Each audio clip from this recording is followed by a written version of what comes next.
Welcome back. This is Let's Play Historian Part 2, the Strategic Command American Civil War series. All right, right where we left off. I think I'm at the end of the turn here. Let me check. Never quite know what to do with that guy. If anyone has any suggestions for me on the game, please don't hesitate to comment. Uh, The Missouri State Guard, despite receiving tens of thousands of volunteers, suffers from, by the way, they all have the same accent. That's the range I have. Suffers from shortages of equipment and is unlikely to keep the federal army out of Jefferson City indefinitely. Although efforts to reinforce the area are unlikely to save the city, our other forces in Missouri are well positioned to maintain control of at least part of the state. If you wish to prioritize this sector, we can send a command staff in the form of Confederate HQ Unit General Sterling Price to Springfield, Missouri. Price will then be able to train and equip our forces so that they may offer more effective resistance against the Federals. Providing Price with the necessary reinforcements will be quite costly, requiring a total of 37.5 NPPs at 125 NPPs for each of the next 3 turns. Do you wish to send Price's command staff to Missouri? Yes, I do. Even though I'm going to almost exclusively focus on the East, by having a campaign here in Missouri, I want to kind of, capture, there's a valuable mine over there that I want to capture. 2, I want to divert Union forces into the West and draw them away from their rail lines, from their railheads more specifically.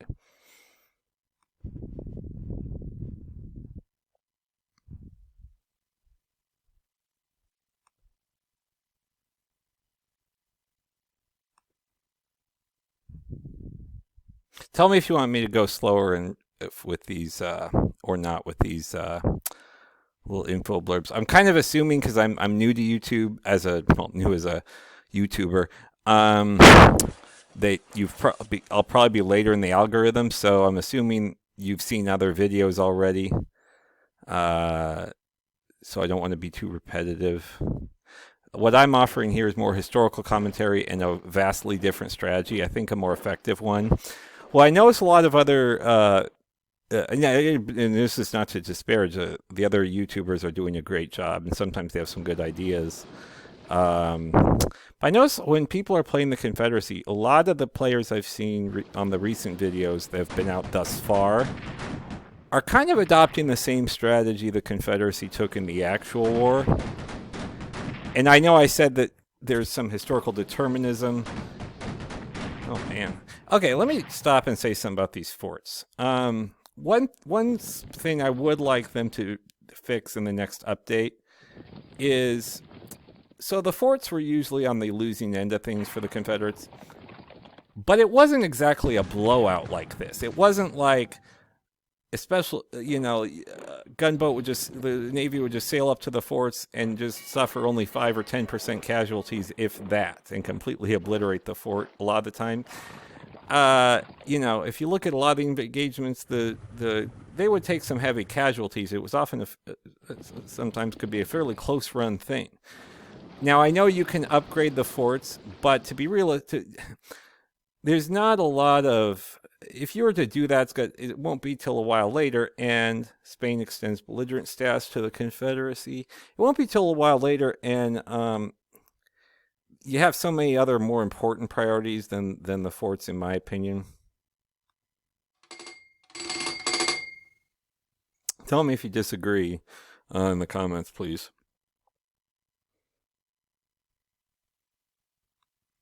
Okay, so you get 5. All right. Let's see. Despite the efforts of the Missouri State Guard, it is unlikely we will be able to maintain control of all of Missouri indefinitely. When Jefferson City falls, we can expect the North to install a new government in the state, making Missouri fight as a fully fledged member of the Union. More importantly, when this happens, they will gain control of the entire state, except for whatever our forces physically occupy at the time. In order to prevent this from isolating our forces, you should seek to occupy towns from which your troops may gather supplies, and avoid advancing too far north of the Arkansas border. It is also advisable to keep some small units in northern Arkansas so that communications with forces in Missouri can be restored as quickly as possible. Advance cautiously in southern Missouri and be ready should the Missouri State Guard be forced to surrender. Yes, good advice. Because they're about to. So they were obliterated already. All right, let's see. Let's save.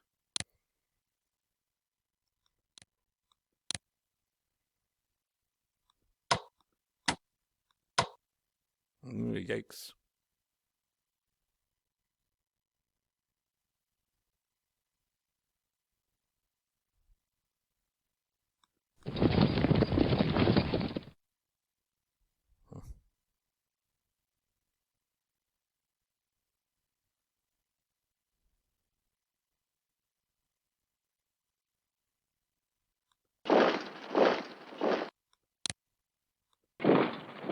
Ouch. Actually, that wasn't so bad.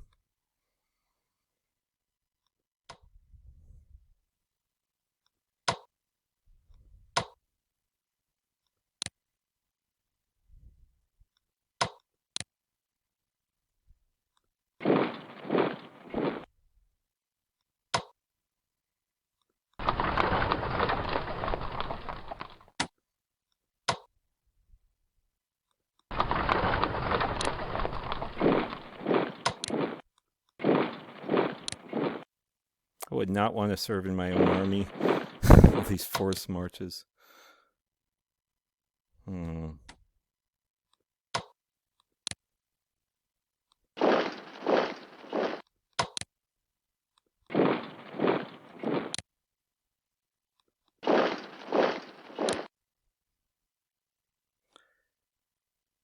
Hmm.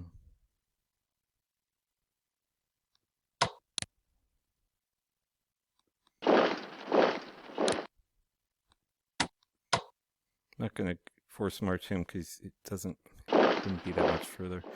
Let's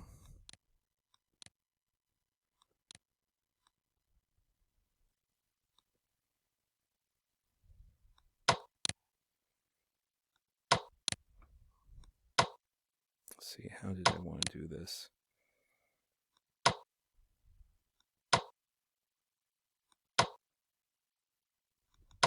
Hmm.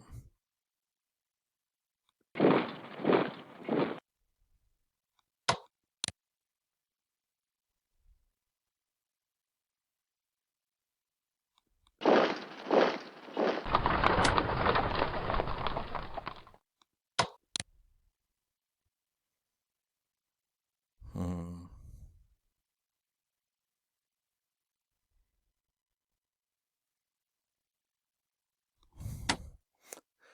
See what our supply. Do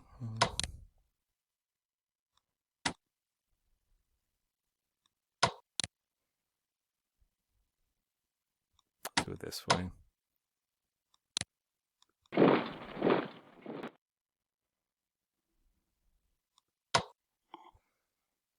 Hmm.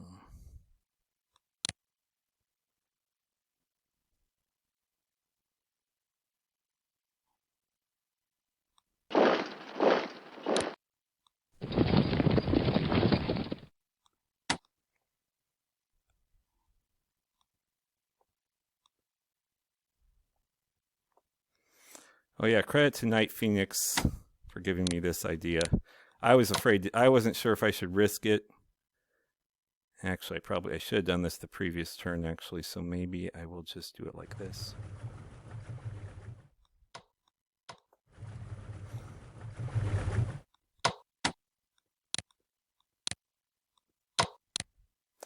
The reason I'm abandoning those is that it's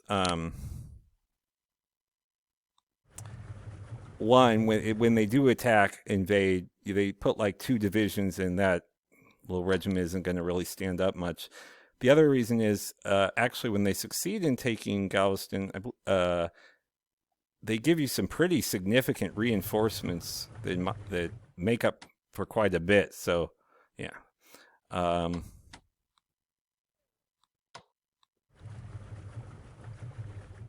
Let's see.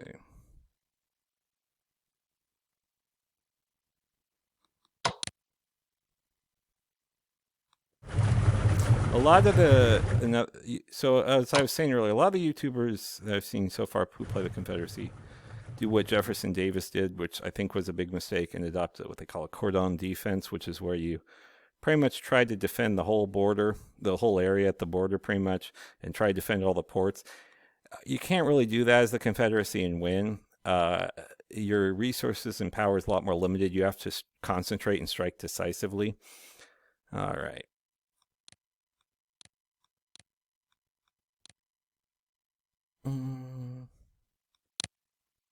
Let's see. Okay, there we go. All right, so that was one of the big debates in the war during the war was because should we use our interior lines? Now, interior lines are think of it like a bow. So you have the straight part of the bow, and then you have the curved part. So the straight direct line is the interior line, the shorter route. And that to have the interior lines is an advantage. It's a shorter distance from one place to another. And the Confederates had the interior lines, which gave them an advantage. Now, there's an asterisk next to that because the Union had far better. I forget what the ratio was, but something like 5 or 10 to 1 the amount of miles of railroad track in the North versus the South. However, the Confederates did have a shorter distance, and since they were on the defense, and they could probably move an army from one place to another, and the Union probably may not know until it was already underway. And this might have given them a good chance if they had concentrated the bulk of their forces at one particular spot at a decisive point. This is what Albert Sidney Johnston tried to do at Shiloh, which wasn't a Confederate victory, but I would argue had they started maybe a few days earlier, or had General Polk not demanded that written orders be issued because he was a douche, it might have worked out.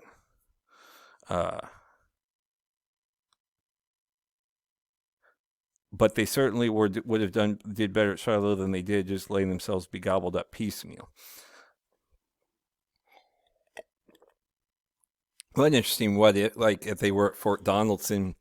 One interesting what if about Fort Donaldson was there was just really poor leadership. Use the loosest sense of the word on the Confederate side at Fort Donaldson, and they were also up against Grant. Well, the Union's best, but so when it was clear it wasn't going to go their way, there was actually a hole in the Union lines where they could have escaped. In fact, the horrific person but brilliant cavalry commander Nathan Bedford Forrest, who later founded the KKK. Let's see. So European mobilization increases if we keep the Federal armies 4 hexes away from Richmond and Nashville. I can do so from Richmond. With my current strategy, Nashville, I may not have that luxury. I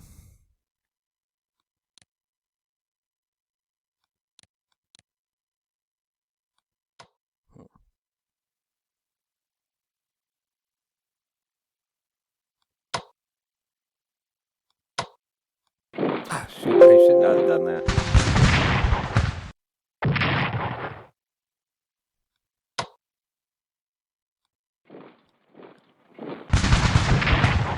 Trying to find a hole in their lines.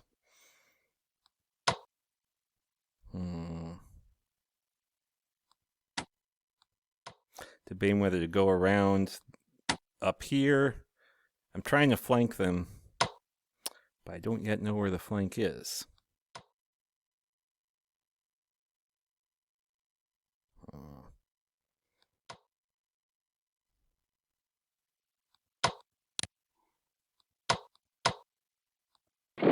Darn it.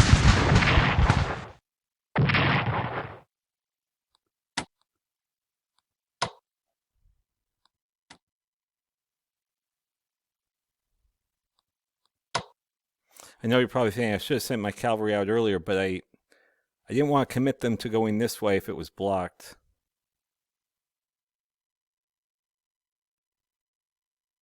Well, shoot.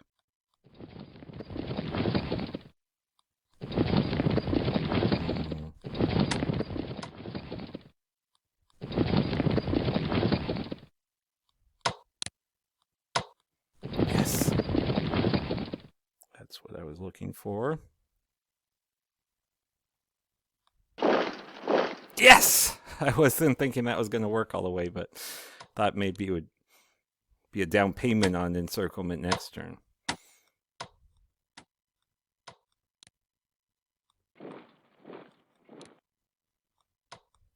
Now, a good human player would not just have let me do this. Now, if I were up against a good human player, he probably wouldn't have left as many gaps in the line.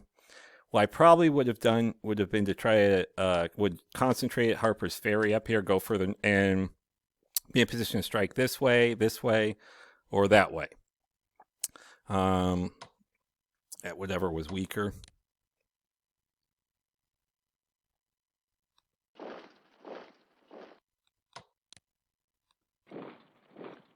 We found a hole, boys. Let's go. That's my terrible accent. It used to be better. Gotta work on it. Sorry to offend. Tell me if you want me to stop the hackneyed accents. We'll see. I'll see how I feel. I'll see what the commentary is and how I feel.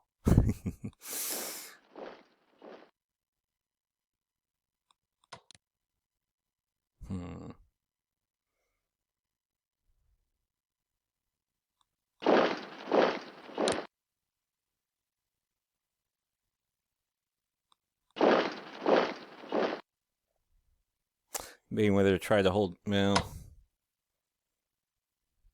I'm leaving Fredericksburg open, but it'll give me a good chance to trap them if they go for it anyway.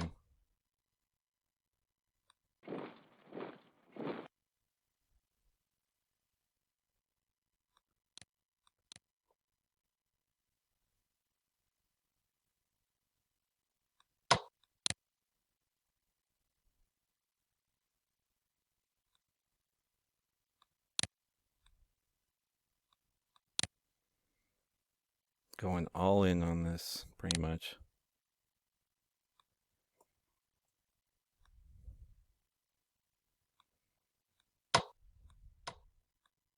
Yes. Ooh. Let's see, where's that cavalry?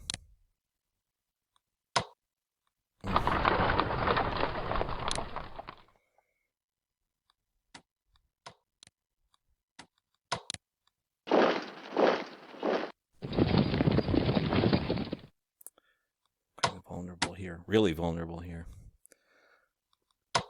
Hopefully he's not there yet.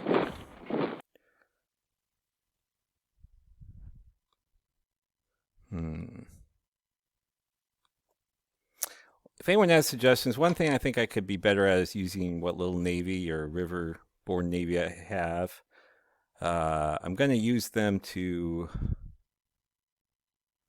there's not much here yet, but... Oh, right, I have to move him. That might help.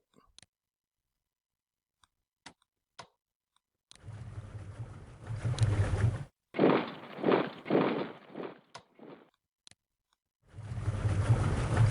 not going to guard many of these places because, as I mentioned, I have to concentrate.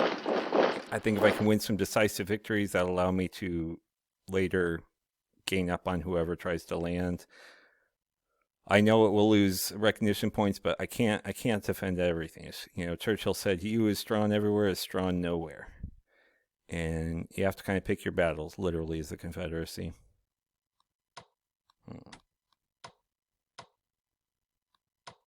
Oh yeah, I haven't moved him yet, have I? Interesting. I probably should have. Definitely up here.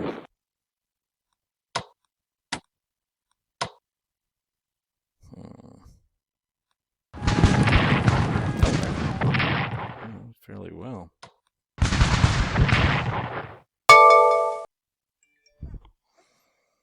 Oh, good. Let's see. That was a stock alert.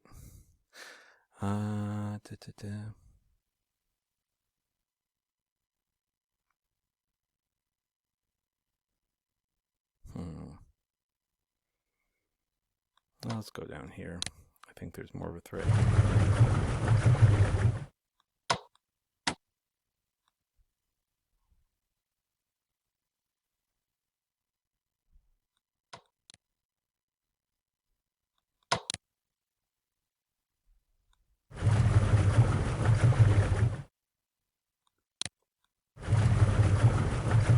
I said, if anyone has any better ideas what to do with the Navy, I am all ears.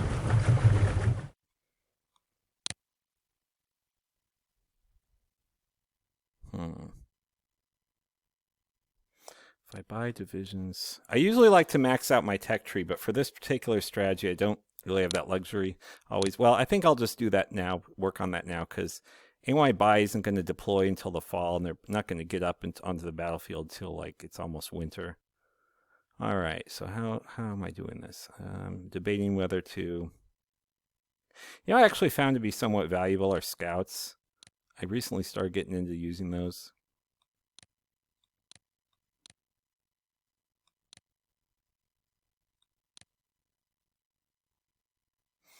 Okay, I have 500 left. Which way am I going on this?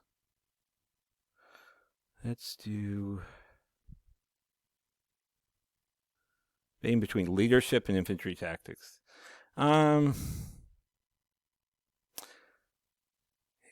rating by 1. This increases unit morale by 10%.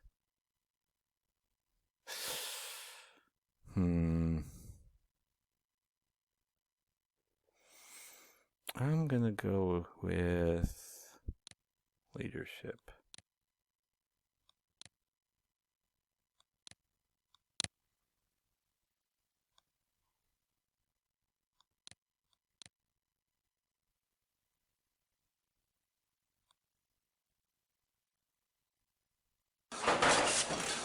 All right, let's see here. So, yeah, I think the the arguments against concentrating and for cordon defense were A, politically Jefferson Davis had to worry about all the different states. B, because they were a slave-based economy, they couldn't afford to have too much of their territory liberated. However, the reality was, if the cordon defense wasn't working, and they were just going to lose the whole war then. One area which I think a lot of the Confederacy really hurt itself is there were a lot of people who were just diehard states' rights, even when it came to winning a war. Lincoln had a lot more flexibility than Jefferson Davis in terms of his use of executive power. Jefferson Davis said, on the Confederate's tombstone, they could put "died of a theory." It was really amazing. Like there was at one point, I remember North Carolina, they were short on uniforms, and they had 90,000 Confederate uniforms in North Carolina, but he would only release them for North Carolina soldiers. There might have been the same sort of parochialism in the North, but the South was really could not have afforded that given the odds against them.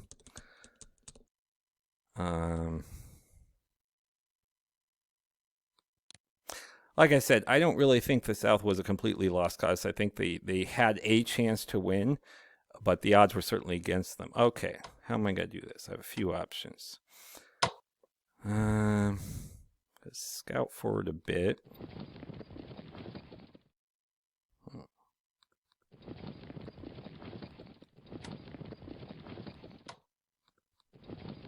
Good. All right. We have cut the rail lines.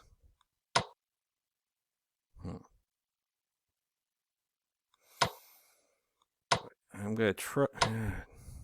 Can I take Frederick? I think I got to try to take Frederick. I don't want to extend my supply lines too much. Oh, there we go. It kind of split the difference.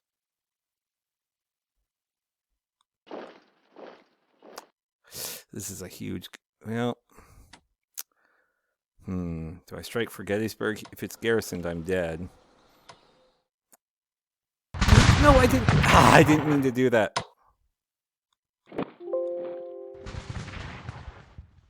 I meant to go around... Yeah, I almost... Okay, well... All right, well, maybe that ended up working out, because I was going to try to encircle with him, but... All right, there we go. Another mistake a human player might not have made.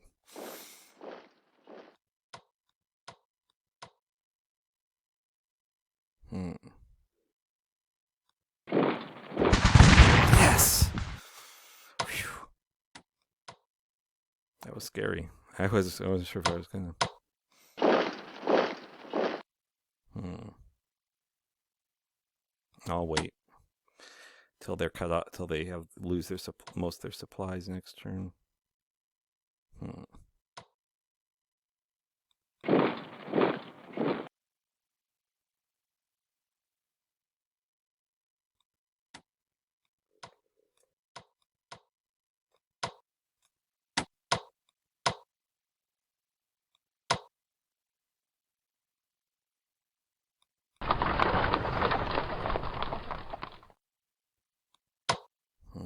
How do I want to do this?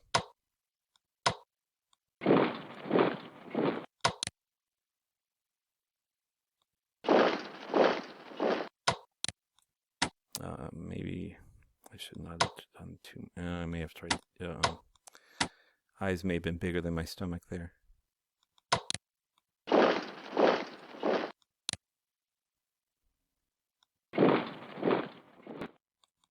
Darn it!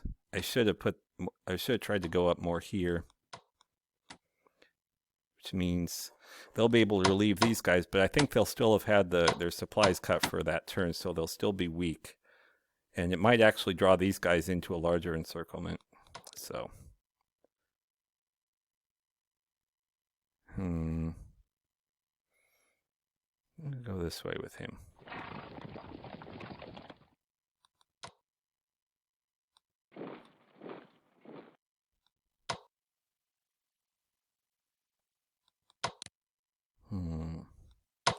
Can't wait till Jackson's up and I get a real general. Hmm.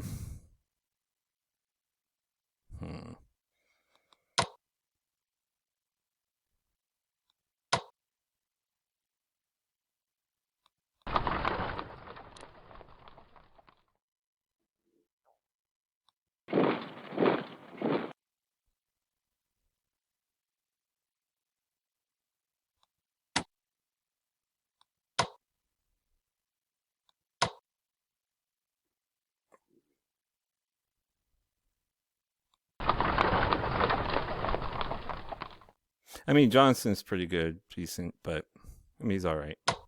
So here's the mine I was talking about.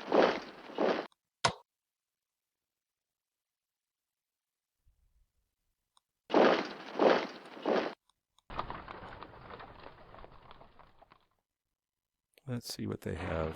Yep, okay, they are there.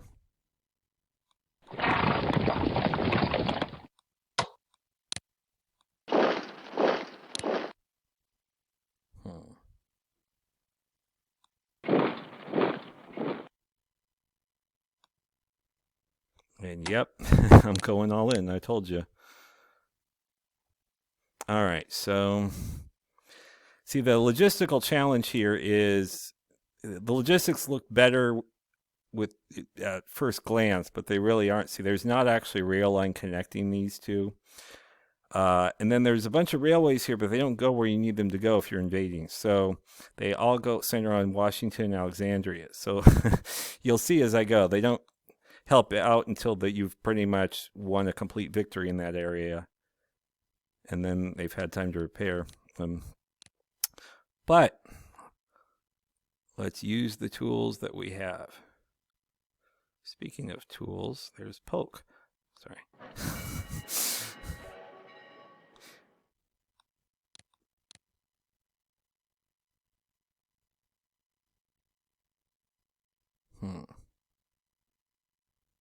If I go here,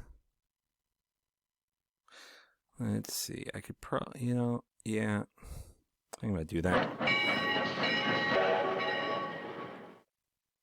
Oh, good.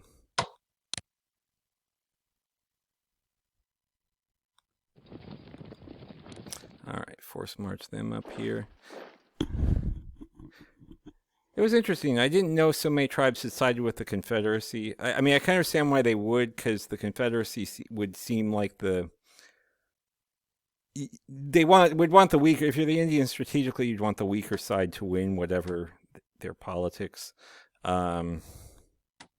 because it's the side that would be less likely to have a heavy footprint in the west.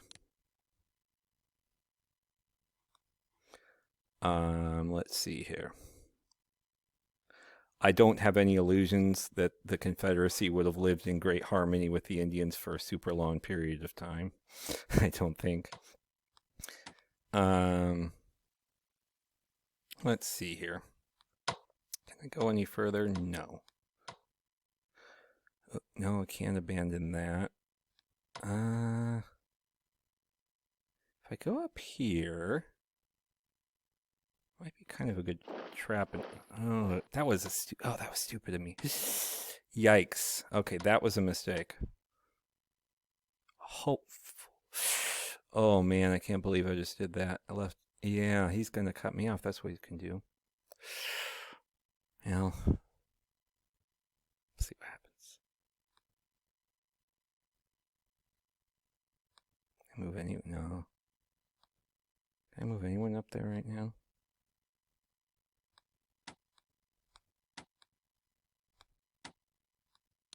I hate to move him from there, but no, that's right. No railroads go up there. You just said so. All right then. Tell me what y'all think of in this series, Strategic Command series in general, about intelligence. It seems like the boost you get is pretty small, and the actual spotting of units, it's very helpful. Like if you're playing the Japanese in the Pacific, but here it doesn't usually give me a lot that is crucial, that is actionable intelligence. Tell me if you think it's a worthwhile investment and why in the comments. I only have 100 left that I can spend, so I guess I'll go for the balloons. I was more into the balloons before, but I think scouting is more the way to go. But since I have 100 that I can't, yeah. No, I can't afford a division just yet. Okay, well, stand pat then. See where diplomacy's at.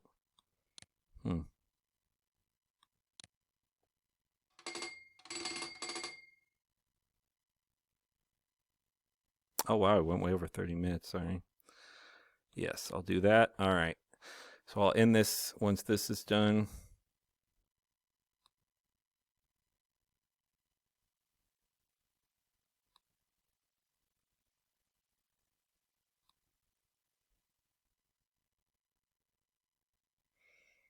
All right. Union Raiders disrupt France, Confederate. Yeah, I mean, for me to assemble this kind of striking power and to really try to win a decisive battle early on against the Union, something has to be sacrificed, and that something is often going to be the Navy.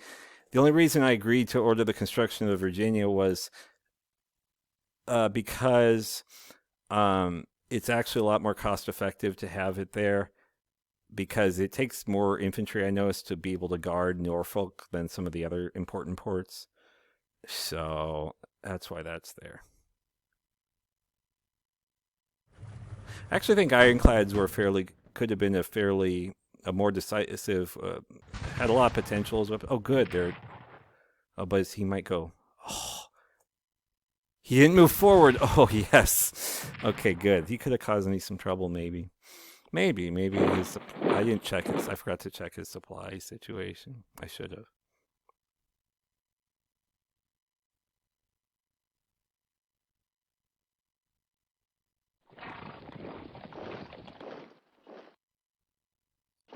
And yes, it's by design. I'm actually trying to lure him deep into Arkansas, where because I don't have the forces available.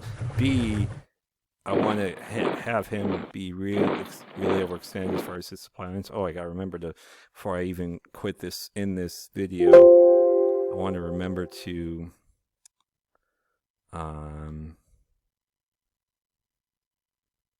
send some of my ships up north.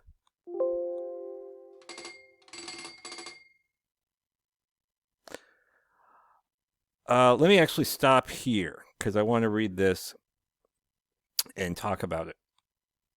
All right, so this is the end of part 2. Thanks for joining Let's Play Historian. I look forward to seeing you all in the next video. Things are about to get real.